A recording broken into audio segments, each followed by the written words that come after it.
S43, war number 6, and we are up against Jedi Assassins. This time my team will be Silk, Future Ant-Man and Absorbing Man. I am taking path 5 in section 1, along with that Kate Bishop. I will also be taking that Zemo and Sauron there on the shared fights. Path 9 in section 2, along with that Nick Fury on the shared fight. And then for the boss island I will be taking Storm Pyramid X as well as Mangog there on the left side. A couple repeat fights that I've taken plenty of times already during this season, and a couple that I've taken in the previous season, but that's fine. I also get to use Absorbing Man here, which I haven't done in a while.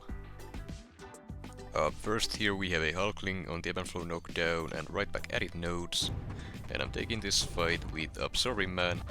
The game plan here is to simply spam special ones and hit Hulkling until it drops. The indestructible buffs that Hulkling is gonna be triggering will keep feeding MD for me, so I will need to keep an eye on my own power meter so that I don't push myself to a special 2 by accident. Even if that happens, the only real problem it causes is that it wastes a little bit of time. That's just about it. The main reason I'm using the Uru form here is the physical resistance in case I get hit by Hulkling, like I did here. So it just makes him a little bit tankier for this fight. Honestly, the form you use here does not matter, but with the special, or rather with the Uru form, you can just spam special ones over and over, and it makes the fight very simple and easy to take. Then we have a Kitty Pryde here on the Ebb and Flow knockdown and heavy hitter nodes, and I'm taking this fight with Future Ant-Man. The game plan here is to simply just get my openings by parrying and intercepting. The attacker tactic here allows me to remove any and all prowesses on Kitty Pryde whenever I land hits, so Kitty Pryde as a defender doesn't do anything here. Without prowess she can't phase, she won't gain power with the defense tactic, and that basically means she's just a punching bag and the fight goes down very quickly with just a single special 2. Nothing too special to mention there, it's just a normal kitty fight for Future Ant-Man. Then we have a Kate Bishop on the Ebb and Flow knockdown, right back at it, and aggression prowess nodes, and I'm taking the fight with Future Ant-Man. I have the White Magneto pre-fight here to allow me to get easy openings whenever necessary, but the pre-fight itself isn't really needed here. It's nice to have occasionally, but yeah, you don't need it. The game plan here is to just get your special 2s with Future Ant-Man with the power detonation active, and knock down the defender to remove the protection, and then just nuke them down with those special 2s. Now the reason why the White Magneto pre-fight here is helpful is because Kate cannot shrug off passive stuns, so she will not be able to counter evade and stun you on your parries. On top of that, being able to parry her, or rather parry heavy her to remove the protection, makes the fight slightly easier, but you can also just bait and punish her heavy attack with your heavy and achieve the same thing. Fight goes down, no issues there whatsoever. Future Ant-Man is one of, if not the best, attacker tactic champion this season. Next up we've got another Zemo here on the Hazard Shift, Incinerate and Shock node along with Aggression Prowess, and once again I am taking the fight with Future Ant-Man with Odin's Shock Resistance pre-fight. Game plan is the same as always, just hit Zemo until I get to my special 2, get the power detonation on him, then throw the special 2 and repeat until the fight is done. I'm trying to mainly bait his special 1s because they are a lot easier to avoid than the special 2, and if you were to block the special 2, that's gonna hurt quite a bit.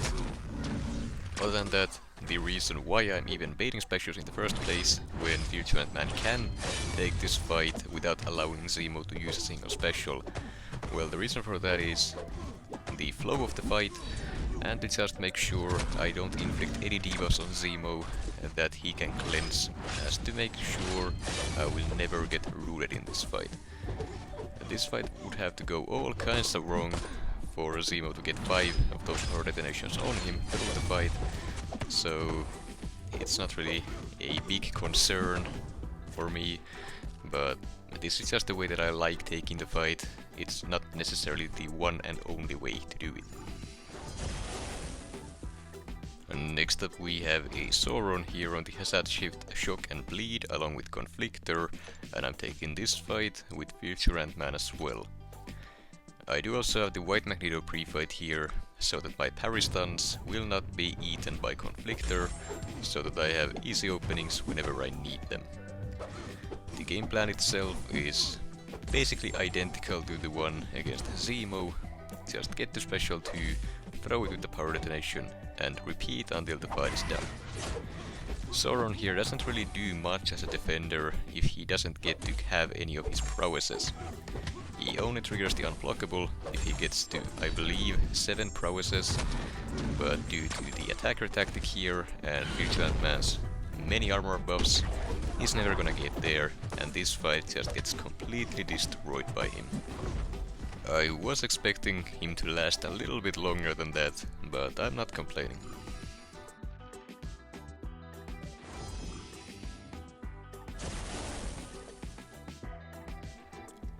Then we have a Shocker here on the Hazard Shift, Shock and Bleed along with One Eye Open, and I will be using Absorbing Man in his Uru form.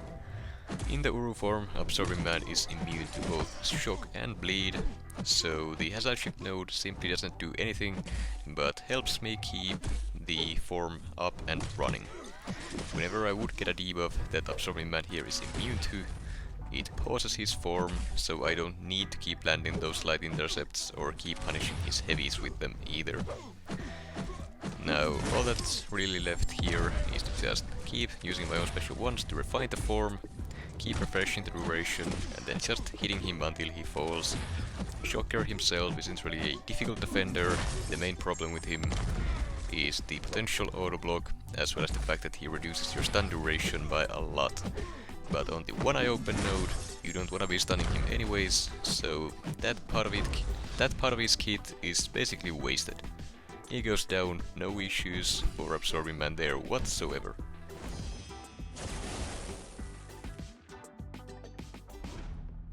Then we have a Spot on the Hazard Shift, Shock and Bleed along with Nurse of Steel, and I will be taking this fight with Absorbing Man in his Uru form once again. He is immune to both of the debuffs, and whenever they would be triggering, he instead pauses the form, making it a lot easier to keep it up. Now, one thing I would like to mention here as well is that in the Uru form, Absorbing Man's physical resistance is increased by a ton, and all the damage that Spot deals is physical. All the ruptures, the instant ruptures, all of that is pure physical damage, meaning even if something were to go wrong and he went untouchable or started comboing me, I would be just fine. Absorbing Man is tanky enough to survive it. Now this fight is a decent example on how to fight Spot. All you really need to do to completely shut him down is just keep baiting that special one and punishing it. Whenever you do so, you remove a spot from him, and then you also prevent him from gaining any spots for a short period of time. So if you just keep baiting the special ones over and over, keep punishing them, he will not trigger the untouchable, and there is nothing to worry about. That said, you can't guarantee he will never go untouchable by doing this.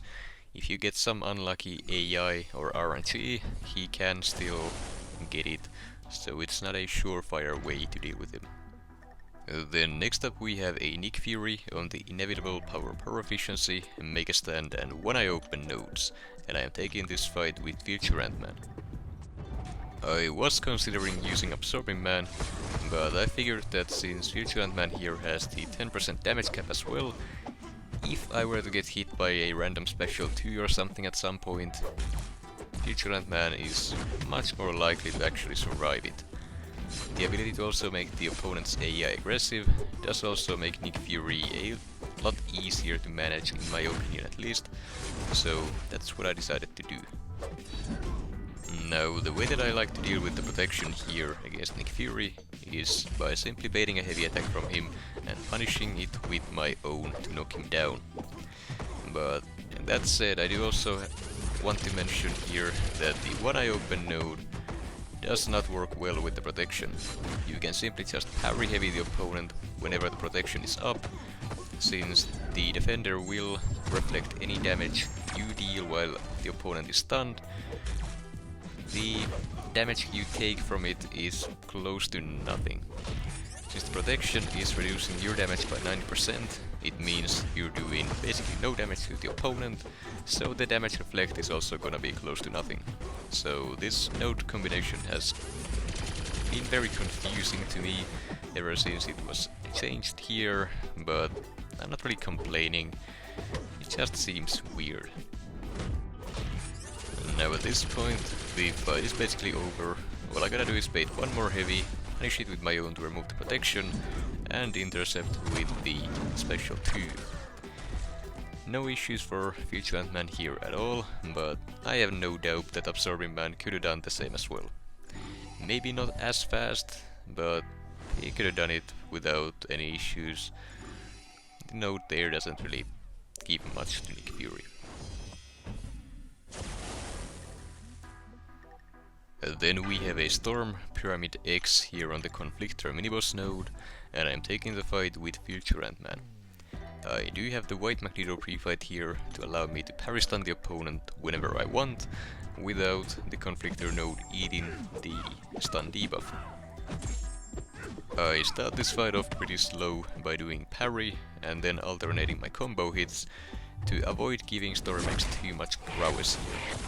The reason for that is that the glancing can actually prevent your attacker tactic from being able to remove the prowesses from the opponent, and if Storm gets to stack a few of those, the power gain can get out of hand very quickly.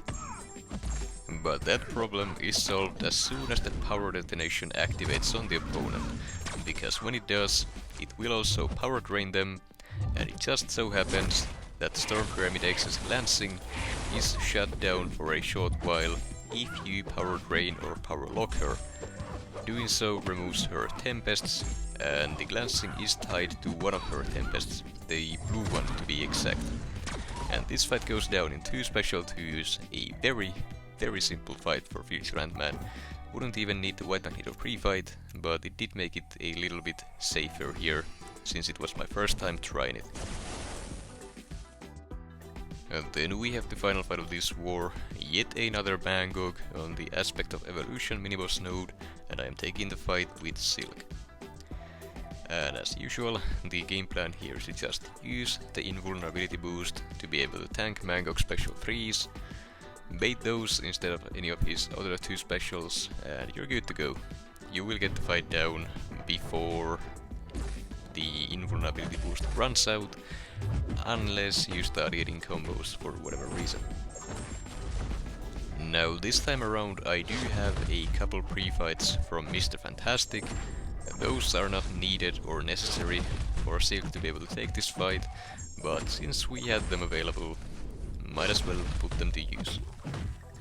Now I'm not sure if it was the pre-fights or the specific combos that I did, but I got my own special 3 before he got to use his own. So, assuming you can do this consistently, you don't even really need the invulnerability boost. A simple special 3 defense boost should be enough, because, well, as we can see here, he's going down very quickly. Now that said, next season, when we can actually use our relics and strikers in war, she can do this fight, probably even unboosted. Getting that extra fury for Silk with her heavy attack is extremely useful, and it would allow you to take this fight without needing to eat a single special 3.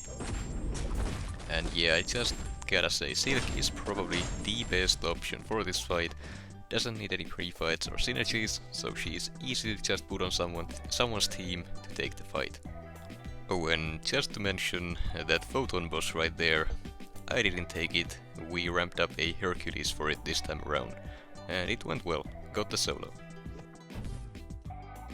As for the results, we did end up winning the war 15-3.